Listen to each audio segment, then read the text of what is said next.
Hello again, everyone. This is Ken Kibler, Director of Client Profitability for eTruckBiz. Uh, Attendee list is continuing to grow, so we'll give it about another minute as we give time for people to join us. So please sit tight for another minute and we'll get going here shortly. Thank you.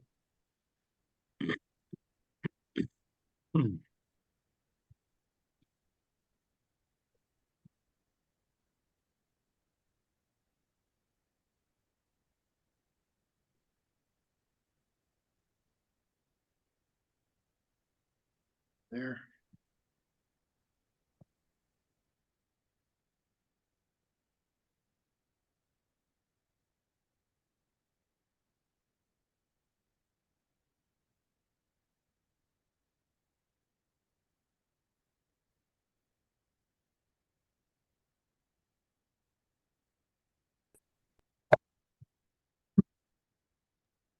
All righty, we will get going here. Once again, this is Ken Kibler, Director of Client Profitability for eTruckBiz. I want to thank everybody for joining us today, as I think we have a very informative session today where we are going to talk about some volume trends and some productivity trends, and then what you can do to help change the tide of some lowering productivity and how to deal with lesser volume. As always, please hold your questions and put them into either the chat or the Q&A box so we can get those to the end. And without further ado, I'll turn this over to Jeff Walczak. Thank you very much.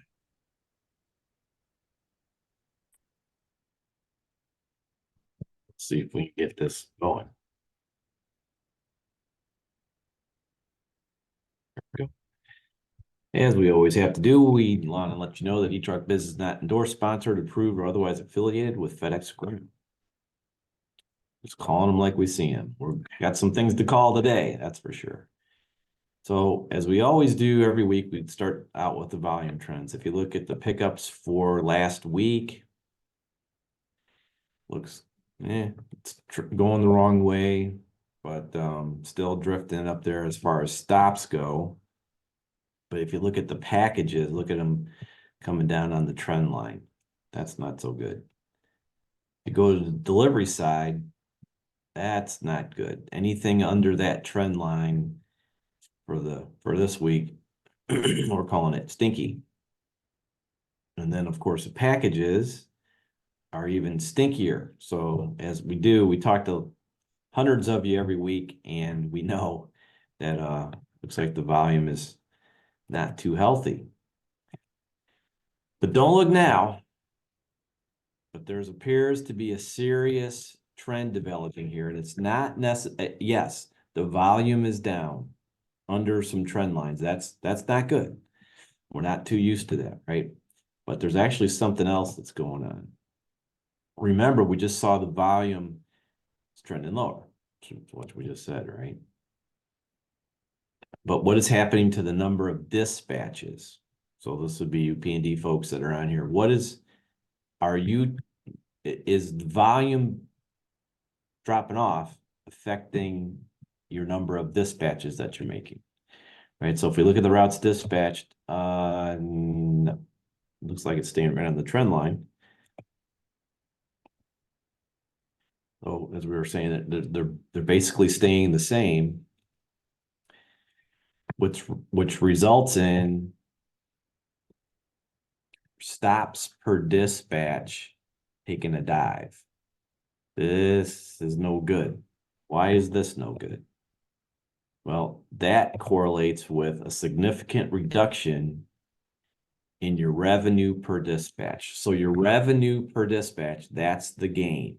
That's the game you're trying to win. Yeah, there's a whole bunch of things that go into that.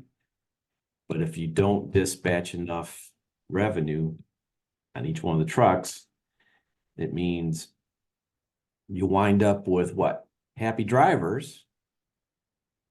That's good. When their driver's happy. But your margins are getting squeezed even more than they were before, right? which also results in making paying your bills getting that much harder. So a lot of folks want to say, well, that must be FedEx's fault. Well, I don't know. Is the volume dropping FedEx's fault? I don't know. If you look over on the UPS side of the fence, they're having trouble too. I think pretty much everywhere you look, there's trouble as far as volumes go, but it's not FedEx's fault that you're having a hard time paying your bills at this point. It's because of our revenue per dispatch. So the question then becomes, how do I fix that? Right? How do I fix my revenue per dispatch? What I want to do is turn it over to Bob and Ken and let them tell you what the fix is. Yeah, I'm not saying this is an easy fix, but it's something you have to do because if you do not hit your targeted revenue per dispatch, you will have no chance of hitting your financial goals. You're going to have some fixed costs involved, and you can't erase those fixed costs. So, targeting and having a goal for your planned revenue per dispatch is absolutely critical. So, with that, Bob, are you ready to roll? Hey, Ken. Yep.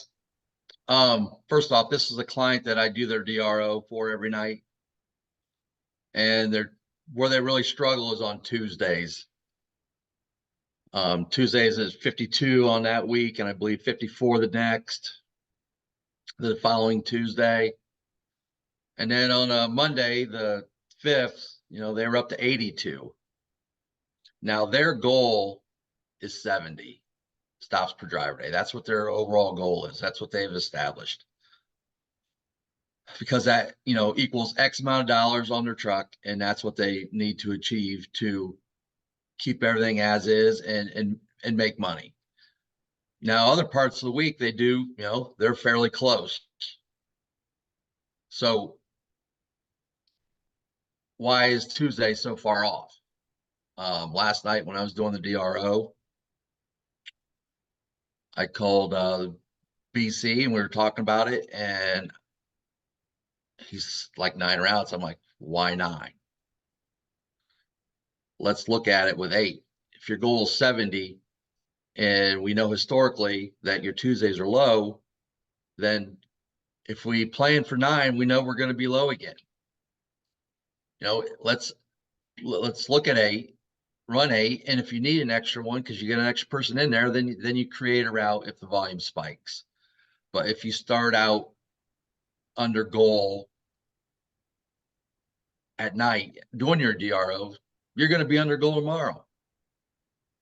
You have no shot on that day. Then that means you need the 82s and stuff to in the end to hit your 70, Hey, your goal of 70 stops per driver day. Bob, can I ask a question? Yes. How did you come up with a goal of 70 stops per driver day?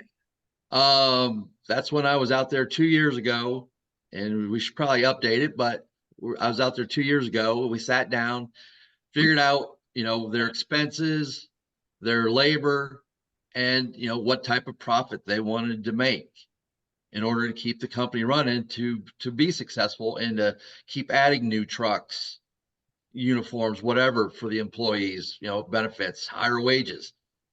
If you don't know what that number is, if you don't know what you want to make, then So you're saying you have to you're know, lost. you have to know what your cost per dispatch is and then come up with a goal for your revenue per dispatch, correct? Correct. And then from your revenue per dispatch, you have to know what your revenue per stop is. So your goal revenue per dispatch would be your goal divided by your revenue per stop will give you your number of stops per dispatch, correct? That is correct. Okay. So last night, or we actually ended up cutting one route. Those numbers, again, we looked at the Tuesday numbers. The Tuesday numbers are historically lower, and this morning they were actually lower than the historical, which if they had kept the 9 routes, they would have been even worse off. You know, it wasn't horribly lower, but it was lower. So doing the 8 routes for the company for today was the right thing to do. They made the right call. So wait, Bob, I got a question for you. Yeah. So let me see if I understand this. You figured out that each truck, you have to average, in this particular case, what'd you say, 70, 71? 70. So if I dispatch and I got 68 stops per dispatch, what kind of chance do I have to be profitable that day? 68, you're still going to be profitable, but you're still under your goal. You know, in No, all you told reality, me, you want to average. wait a minute. You told me that what'd you say, 71 stops? 70. Forget the term goal for a minute. So a goal is a goal. You want to get to a certain place. That's great. But if you say 70 stops is your break-even number, let's want to call it that. So if I get 70 stops per dispatch, that means I could pay my bills. Correct. Forget a goal 60. yet. I want a goal of 100 or something like that. That's great. But to pay my bills, my costs, you figured out for this particular operation, they have to get the 70 stops per dispatch. Is that right? An average. Yes. Okay. If I dispatch 68 stops per dispatch, what are my chances of breaking even that day? Oh, you're still going to break even because your No, factor of Bob, no. Not if your costs are at 70%. You're going to come in 3% shy. 68 to well, 70 is 97%. So you will miss your target profitability or break even point, whichever you have set that at, by 3%. that other 3% is going to come out of your own bottom line. So if you set it at 15, now you're making 12 that day. So what you got to do then is moving forward in the next few days, you got to be able to make that up. Well, that's a different issue. I'm talking about today's. So on this day right here, if you guys can see this, this is showing on Wednesday. I averaged dispatching a little arrow. My average stops per dispatch, make sure I get it right, was 65. What were my chances of breaking even that day? You can't. That's correct. You can't. So if we can't, why did we let that happen? Well, because I dispatched 82 on Monday, so I had some stops to mess with, or I could do that. Well, no, because look at this. We burned up our extra 12. We're still in the hole for the week. Right? Yep. If 70 is my number, I made 12. Good job. I did 12. Fantastic. Well, now I'm like 18 under. I'm still under. Getting the 71, good. But the point here, we're trying to make the point. Why would you dispatch yourself into not being able to pay your bills? Not you, Bob. Just we're asking the rhetorical question here. Yep. If you know you're under your break even, why would you do that? Well, maybe there's some reason. There could be some reason that that's happening. Who knows? Maybe there's a snowstorm. I don't know. Whatever's going on, there could be something. But routinely, you can't, you have to know what's your actually this equates into revenue per dispatch. You got to know what that is. And if you make the decision to dispatch at 67, you know that that day you're going to be profitable. Right? Okay. So let's keep showing us some other stuff here. Do it. Oops. Oh, hang on. There. Want to show that? Yep. Overall, this is 4 weeks, the last 4 weeks. They are at 73, so they are above their goal, which is good. Good. But look Excellent. at the hours. Look at the hours on road. 8.22. That's a lot of hours. FedEx wants them out there 8.3. They're out there 8.22. What's UPS? What's the UPS standard for on-road hours per dispatch? 9.5. Oops. The other thing here on this graph, look at that. See those swings? Under, way over, under. Okay, I get it. Stuff happens, right? I'm not telling you that you can dispatch the exact number of stops you want to dispatch every day. Got it.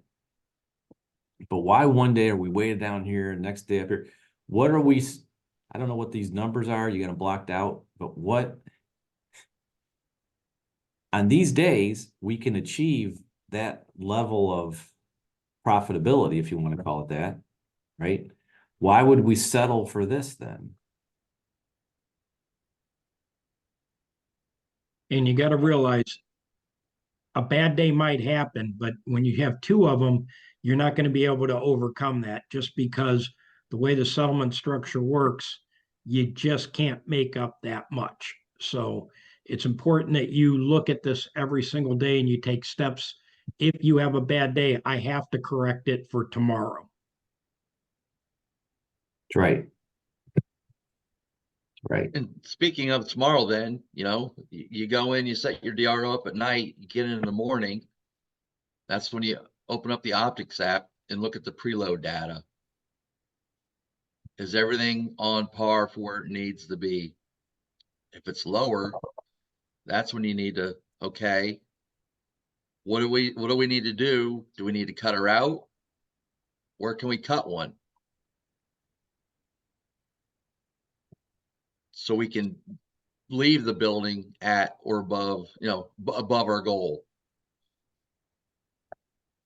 And again, it's leaving at your goal, and they bring 2-3 packages come back, you're going to be under it. So if you can dispatch above your goal, the better.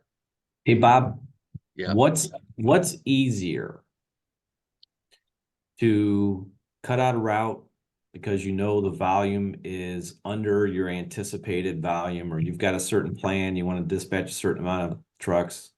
Is it easier to cut a route, or is it easier just to let it go?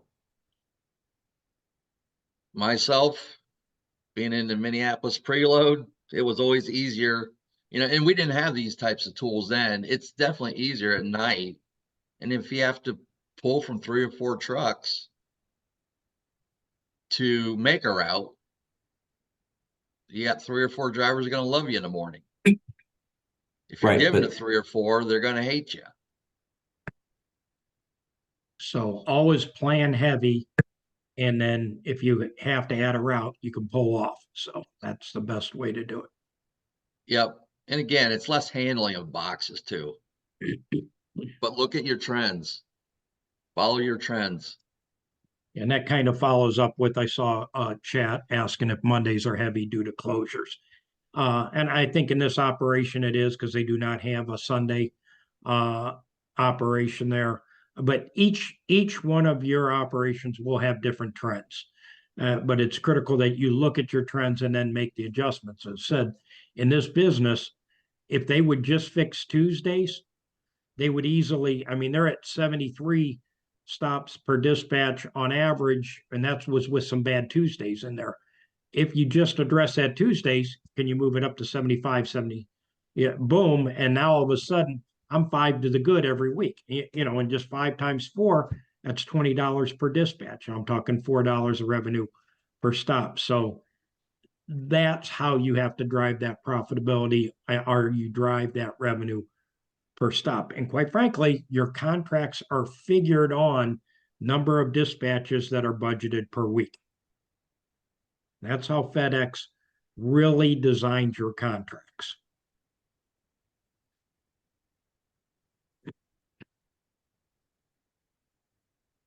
Okay, so On are this- you, wait a minute. Well, go ahead. Show us what we're looking at if that's what you want to do. And when I work the DRO, you know, I use the dynamic anchors. It just helps to even out the workloads. Any of those anchors you see with grid lines, those are all dynamic anchors. That way I don't have to sit there all night trying to figure out, okay, what's best? Should I move this one here, move this one there? Let the computer do it. It works.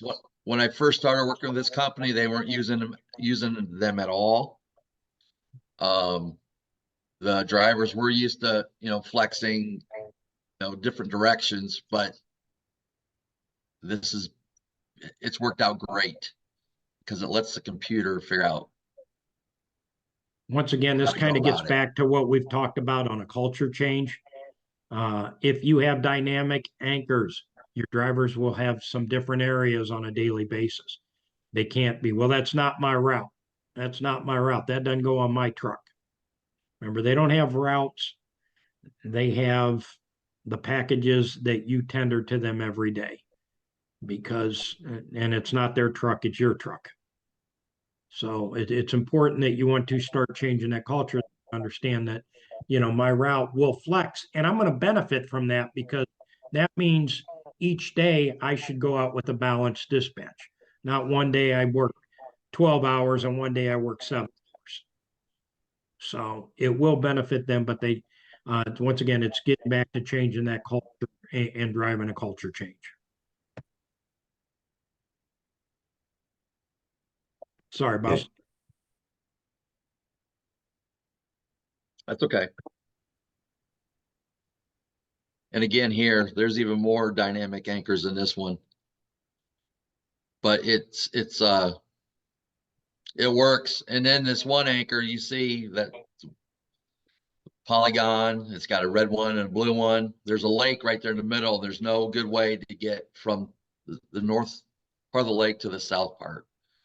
So, you know, sometimes it'll look funky, but just zoom in and take a look. But the dynamic anchors work. And for those that, you know, you got time commits coming, it will help to determine, you know, if somebody can get all their time commits done or not. And again, logging into the Optix app in the morning where you can look at the preload, it'll tell you how many 1030s you got. It will help you overall using the dynamic. Right. So use the tools, right? So can a CSP, can you deal with volume fluctuations? Let me ask you another thing. Should you deal with volume fluctuations, right? You have to. So on the high side, a lot of folks don't have a problem putting an extra route out there, an extra truck, or who knows, BC jumps in the truck, whatever happens, we deal with it, right? That same urgency needs to be applied to the downside of volume, just like it's applied to the upside of volume at peak, right? Peak's coming. Next thing you know, you're doing 20 stops over your average stops per driver day. Magically, it gets done because there's that urgency there. We think about it, plan for it. The volume drops a little or drifts down or whatever's going on. It's the same thing. It's not necessarily what you make on a good day. It's what you lose on a bad day. That's more important than what you make on a good day. So you guys got any other words of wisdom here on this? like you Plan said, at night.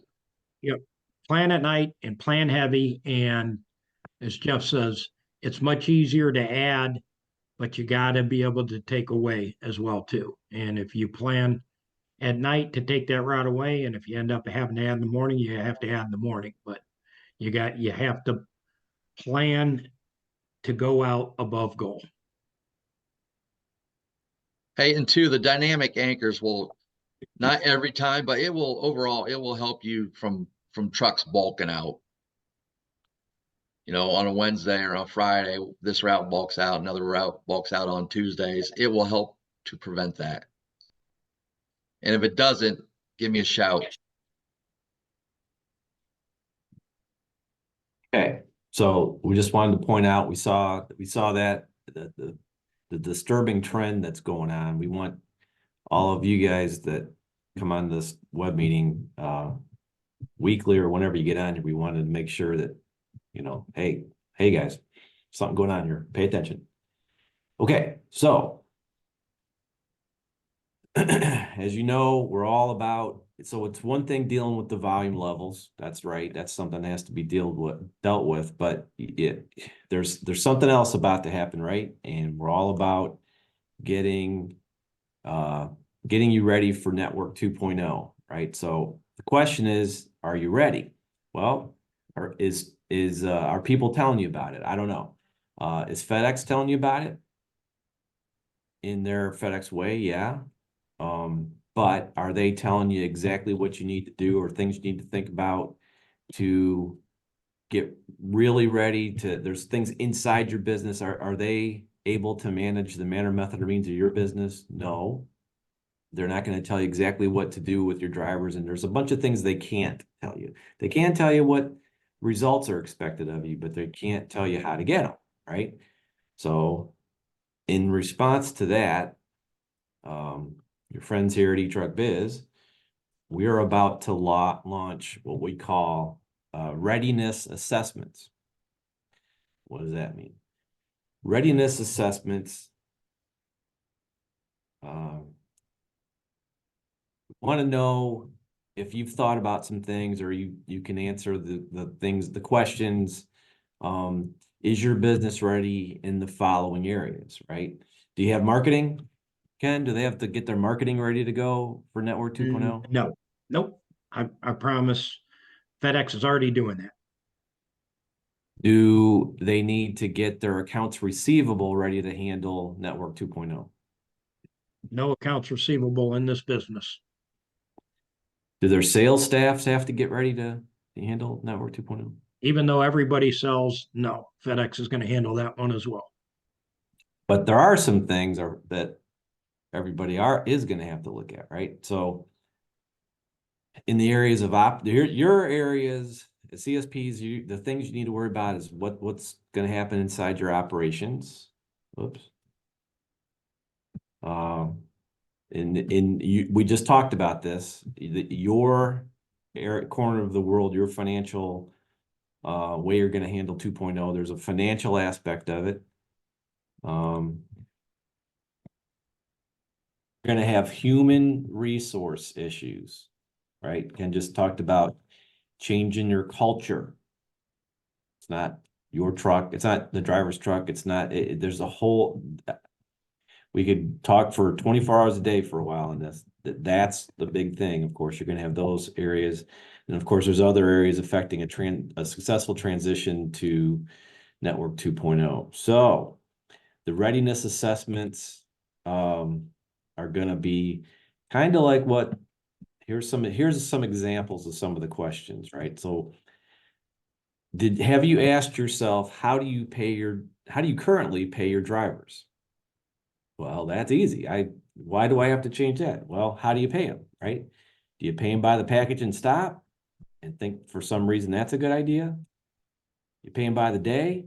Everybody does, so I guess that's what I'm supposed to do too. Or do you pay them by the hour? Correct answer is C, by the hour. Paying by the stop or by the day has many disadvantages, but what will be needed with the advent of express volume will be the need to cover dynamic operations by having resources available to deploy to handle varying delivery and especially same-day on-call pickups. Things are going to change. These guys' days aren't going to be the very same. They're not going to go to the same stops every day. They're not going to have the same very situations. As we just saw a little bit ago, their routes are going to differ by the day. All these things, you can't necessarily pay folks by the day and expect the drivers to handle everything by the day, right?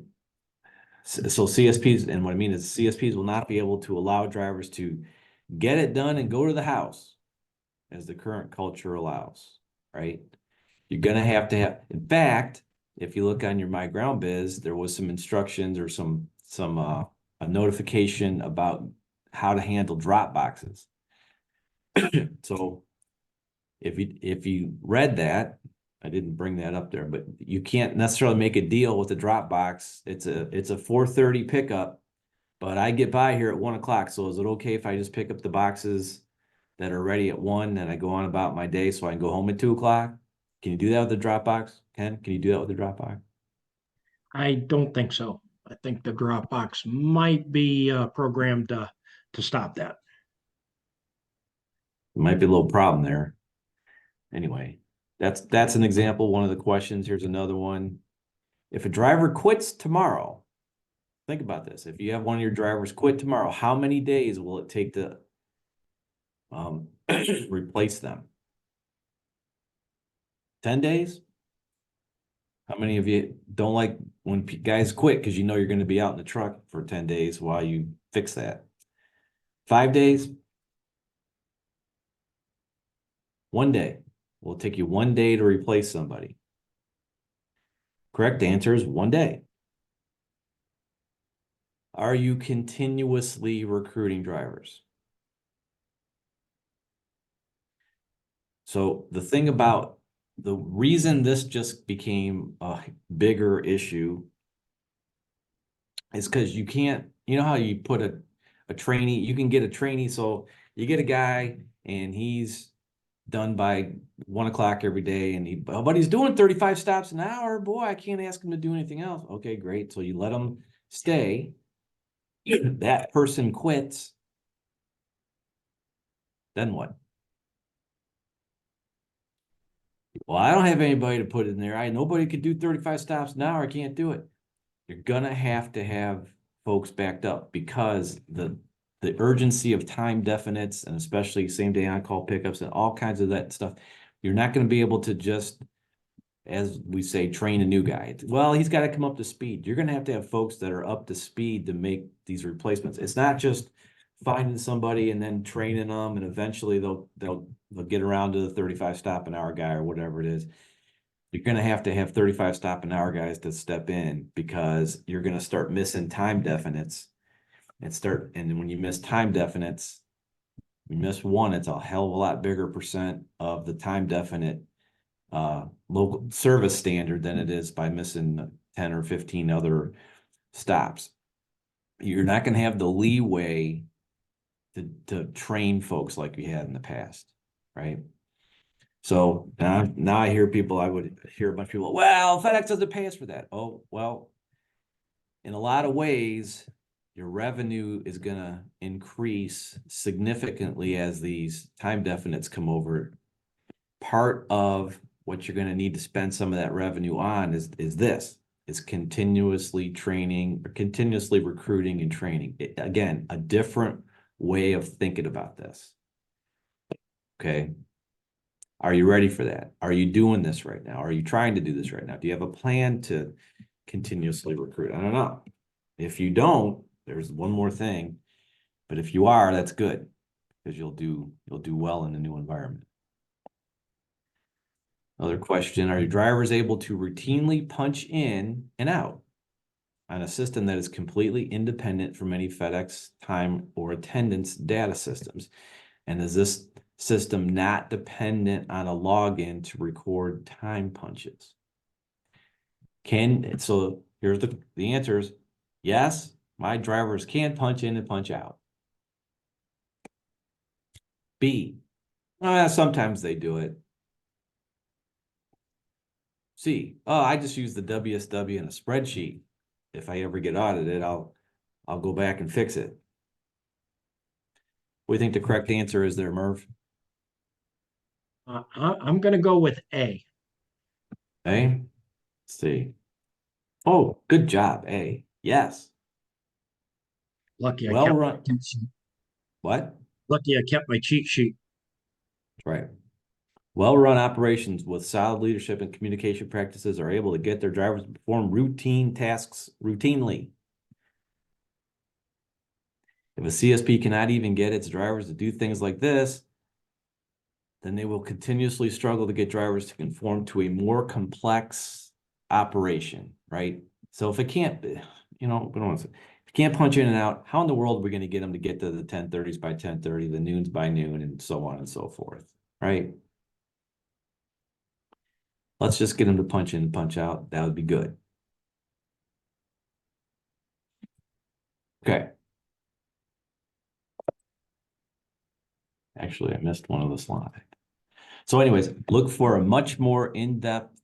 So we're just trying to give you some little idea here. We want you to go through the exercise of thinking about, am I ready?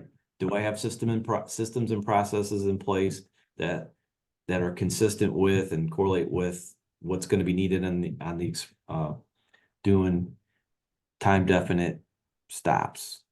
And as the slide says, there's going to be a heck of a lot more coming at eTruckBiz.com. I'm not sure if something's in the chat. No. But just keep your eye out. There's going to be a lot of these assessments that you can take. So, let's see if we have any questions. Yeah, we've got a great first question. It says, at what point, how long of down volume do you make a decision to cut routes? Because if you lay off drivers, it takes time to rehire. My point being, a week or two of down volume may not be long-term trend.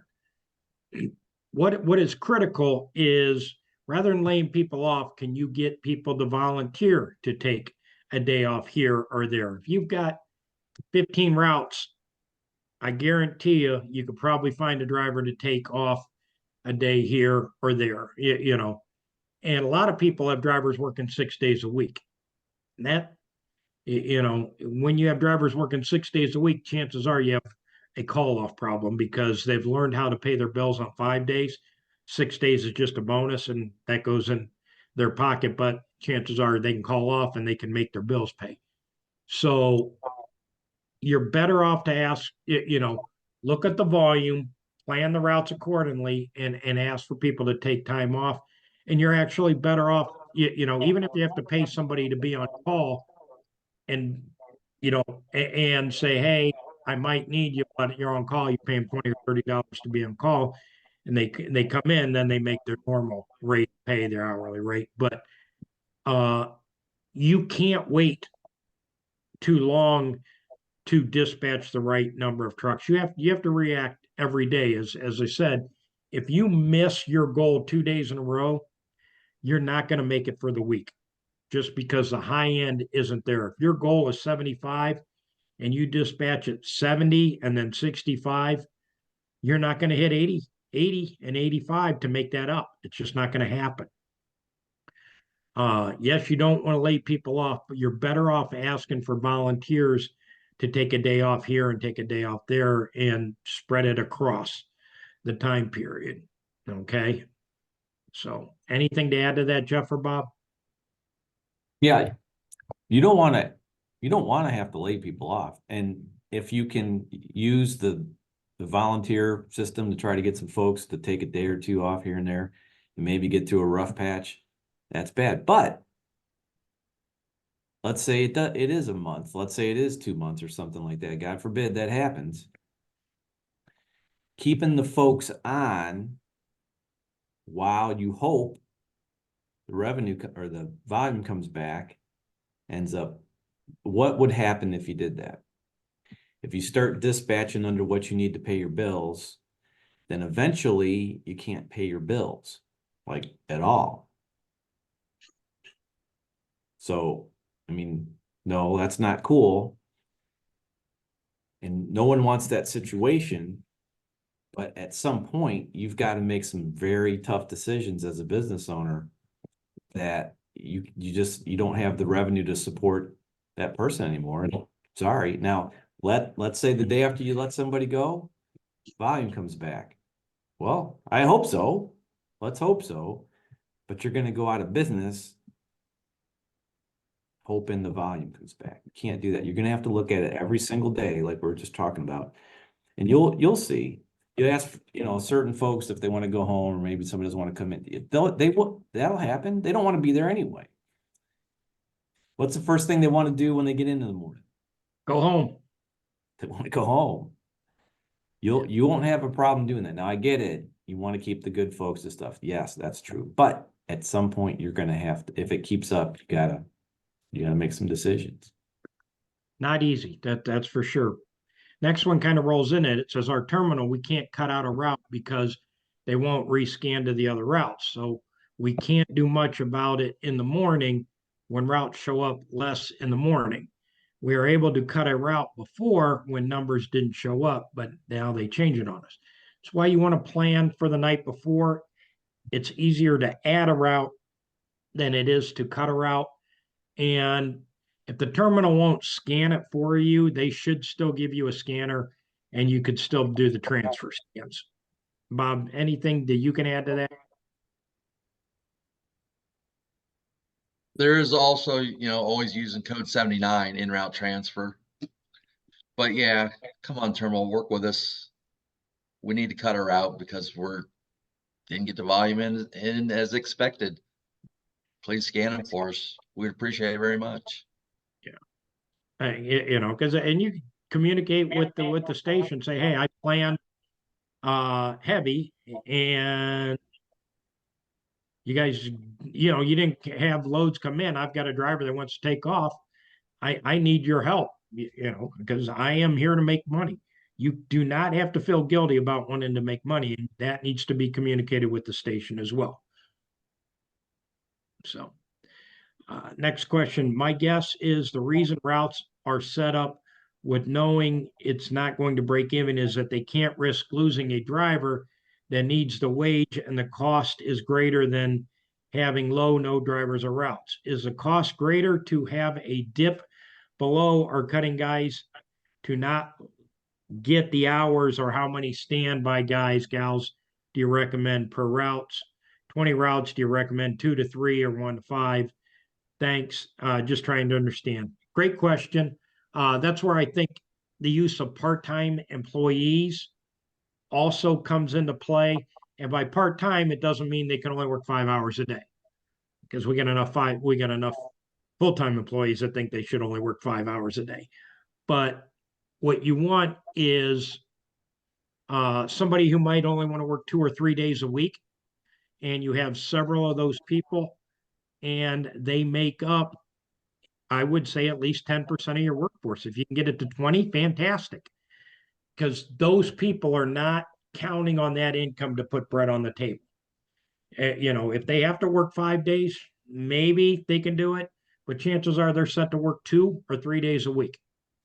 If they work 2 days, they're fine. If they work 3 days, great. The part-time employee is beneficial. They are out there. Are they going to be as productive as your normal 35 stop an hour guy? Maybe not. But that 35 stop an hour guy might get the route done in 6 hours. It might take this person 8 hours to do the route. You're still better off when you're addressing that productivity issue and those stops per dispatch on a daily basis. Because as Jeff said, you got that downturn in volume and you don't have the money to pay the bills. And then eventually your business is in big trouble. So I'd encourage if you 10% part-timers, if you can get it to 20, fantastic. Okay. Jeff, anything you want to add? If something come in the chat. I think it did, but see, the thing is, you can't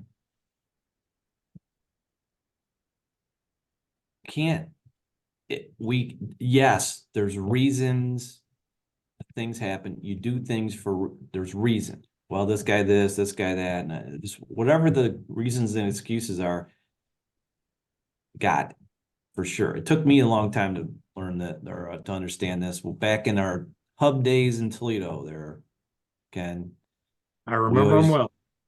we had a reason and excuse all the time. People were asking us, how come this, why that, you can't run this DLH, you can't do this. It took us a while to figure it out, but reasons and excuses don't pay the bills. You got to figure something out. I mean, if you knowingly if your if your break even per dispatch is 70 stops that we looked at, and for some reason, whatever the reason or excuse is that you dispatch 65 today, it better be a damn good reason, because you're not going to be able that day, you're not going to make enough money to pay the bills. So that puts pressure on the next day. It just, reasons and excuses don't get it. I mean, I know it seems like FedEx is making your life hell, and yeah, they are. But blaming them for you over or not dispatching like you should, That like I said, that your best tool is that historical data by day of the week. The trends do flow. Granted, there are some, circumstances, especially in the winter, where trucks don't make it, and you have some weather delays and stuff like that. But that historical data is there to help you plan. And you know what? You say you do plan, you send your drivers out heavy, and more volume comes in. If you can't add a route, and your drivers don't get it all done, and you run 98.5, you're not going to lose your contract. You know what you're going to do? You're going to make a lot of money that day, and you will get current and go, you run at your plan the next day. You'll get current and you'll make money on both days. Not saying to plan to fail, but plan heavy. Most of the time, your drivers will get it done because their density is improved, and they will run more stops per hour and get the job done. So there was a comment: the delivery scanners can add packages to a route in the manifest preview function, i.e. build a route on the dock. So you will not have to wait for the terminal to build that route. So said always easier to build a route in the morning than to cut a route out. Okay. None of this is easy. Your businesses depend on it. If it was easy, there would be a million CSPs out there rather than 6,000 of them. But the profitability and the health of your business depends on you making these adjustments every day. You can't wait 2 weeks, can't wait 3 weeks. You have to look at these trends every single day. And you have to have the tools to do it. We think eTruckBiz offers you the tools with the Optix app, the Opmetrics, and the historical data. If you're not an eTruck subscriber, would encourage you to be one. If you're not an eTruck subscriber and don't want to spend the money, make sure you have another source to have this data, because it's absolutely critical to know. And we started off by saying knowing what your goal is for your revenue per dispatch, that starts by knowing what your cost per dispatch is. So if you need help with that, I will absolutely be glad to walk you through those steps. There are some tools that we have so we can help you figure out what your cost per dispatch is. And then how do we get to the goal? To what I need to dispatch at each day. We can get there. And if you need help figuring out what FedEx is basing your contract on, because they base your contract on the number of dispatches, and then that will tell you what they think your goal for revenue per dispatch is. We can work you through those. Jeff or Bob, anything to add? Sure. All right.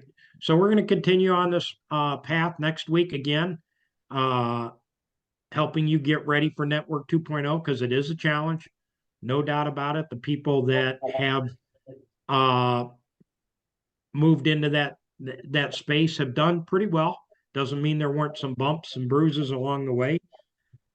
But they move forward, and it's just significant increase in revenue. we're seeing, stop volume increase by 20%, revenue by 25%. That's going to do nothing but help the health of your business because you're not increasing any miles, you're increasing density, and if you do it right, that means profits are going to drop to the bottom line. So we look forward to everybody being here next week. I want to thank you for your time. I want to thank you for your support, and everybody, please have a safe, profitable week. Thank you very much.